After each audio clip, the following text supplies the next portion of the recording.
Hi, it's Bishop Mark. Today is Luke chapter 20, verses 27 to 40. And we hear about a new group today. So Jesus has been being questioned in the temple area by the Pharisees and the scribes and the elders. And today he's being questioned by the Sadducees. Now they've waited for the other ones to be done, and now they have a question for Jesus. Again, they're trying to make him look ridiculous. Now, the Sadducees are Jewish people, leaders in the Jewish party. They differ from the Pharisees in that they're usually ranked higher than the Pharisees. They're richer than the Pharisees, and they believe some different things than the Pharisees. The most important one that they believe different than the Pharisees is they do not believe in the resurrection of the dead, that there's life after death. They do not believe that. The Pharisees do believe that, and Jesus tells us that. So Jesus obviously more than believes, Jesus knows there is life after death and proves it to us by his death and resurrection. But the Sadducees think that's a ridiculous concept. Now, why do they think that's a ridiculous concept?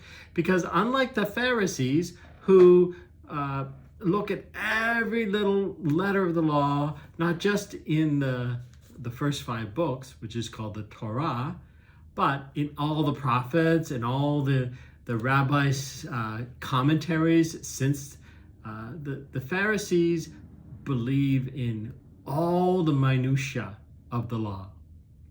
The Sadducees believe in everything that's in the first 5 books of the Bible. So here's the Bible, right? Now we know that the New Testament is that big, right? So that's the New Testament, Jesus and the life after Jesus. Now the first 5 books of the Bible, called the Torah, is about that big in the Bible. And this all stuff is the prophets and the kings and the poetry and all sorts of things are in that part of the Bible. It's the Old Testament. But the Pharisees would believe the whole Old Testament. The Sadducees only concentrate on the first 5 books of the Old Testament. It talks about Genesis and the patriarchs Abraham, Isaac, and Jacob, and then especially Moses. Moses gave the law. So they believe the law of Moses. And they say that because you cannot prove there's life after death, in those first 5 books, the Torah, there is no life after death. It's ridiculous. So that's who they are. And they come up to Jesus and they question him about that. So let's pick it up at verse 27. Some Sadducees, those who deny there is a resurrection, came forward and put this question to him. So I think I gave you a good enough introduction. Not only do they deny it, they deny it specifically because you cannot prove it in the first 5 books, the Torah. So they give a scenario. Now their scenario is something from the book of Deuteronomy. Deuteronomy is one of those first 5 books. In the first 5 books in Deuteronomy, there is a section about a specific kind of group that lives together. So a clan that lives together. So in that clan that lives together, brothers and sisters and the whole group live together, and they have responsibility for each other in these groups. So in Deuteronomy 5, it's speaking about those clans, and it says if a man should die, his brother should marry the widow so that she doesn't lose her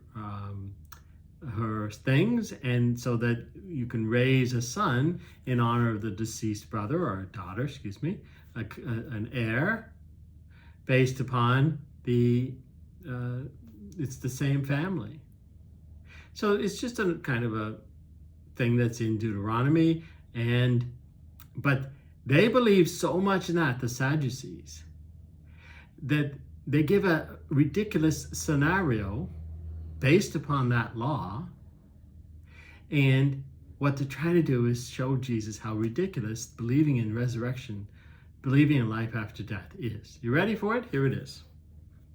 Teacher, Moses wrote for us, if someone's brother dies leaving a wife but no child, his brother must take the wife and raise up descendants of his brother. Now there were 7 brothers. The first married a woman, but died childless. Then the second and the third married her. And likewise, all 7 died childless. Finally, the woman also died. Okay, do you see how they've taken this line from Deuteronomy 5 and they've made it into a situation that is beyond what Deuteronomy 5 says, but is a situation where they all had to marry the same woman, they all died. Okay. Now, at the resurrection, whose wife will that woman be? For all 7 had been married to her. That's the question. Now, I dare say if you were just reading the Bible cover to cover, that wouldn't strike you as something to pause on. That's really important. But here in these videos, this is our 144th video, so we're taking all the details and we're finding all the meaning out of these things. And this is actually a very significant answer that Jesus gives, because he does 2 things in his answer to this question. The first is he gives us a glimpse of heaven, right? He gives us an angle to understand heaven and how not to understand heaven. That's important.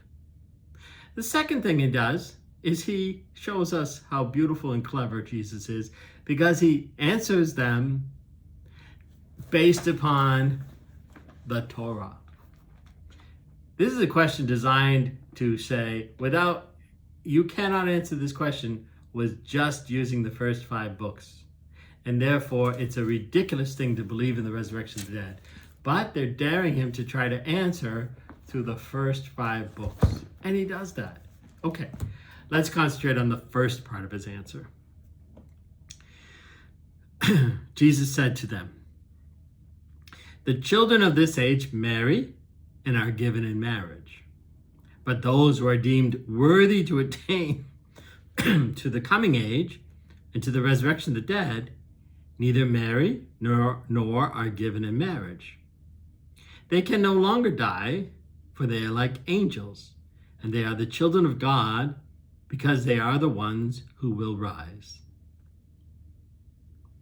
Okay. What's he saying here?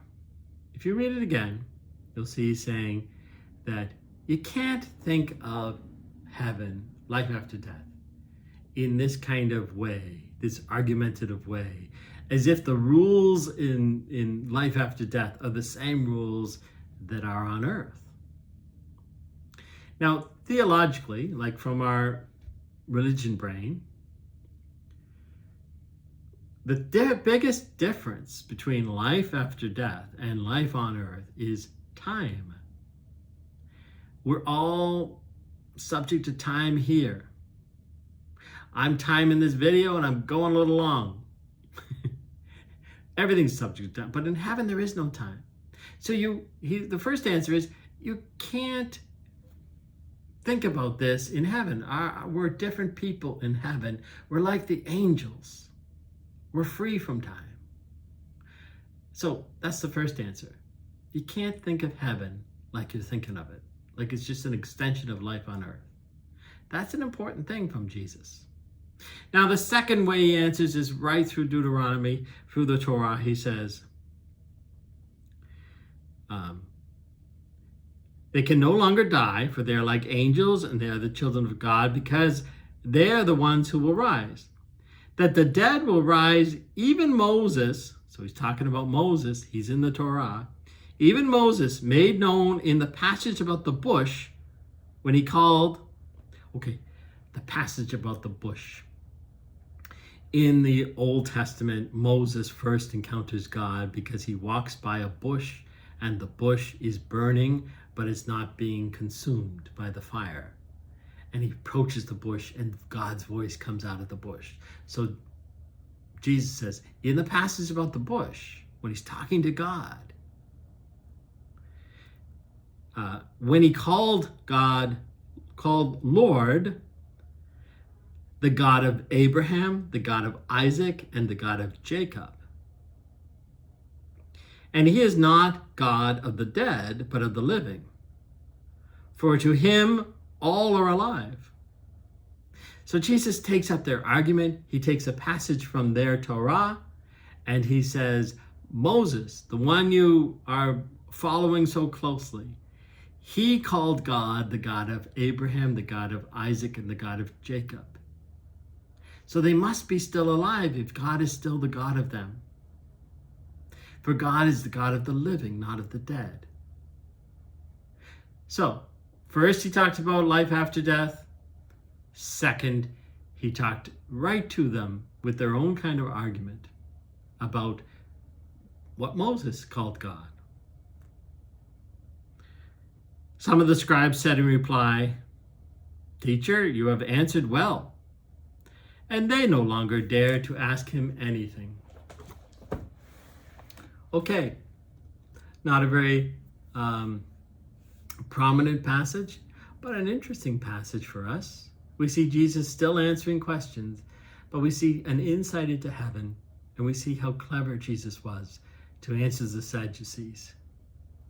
Okay, we'll pick him up where we left off next time. Peace to you. Bye now.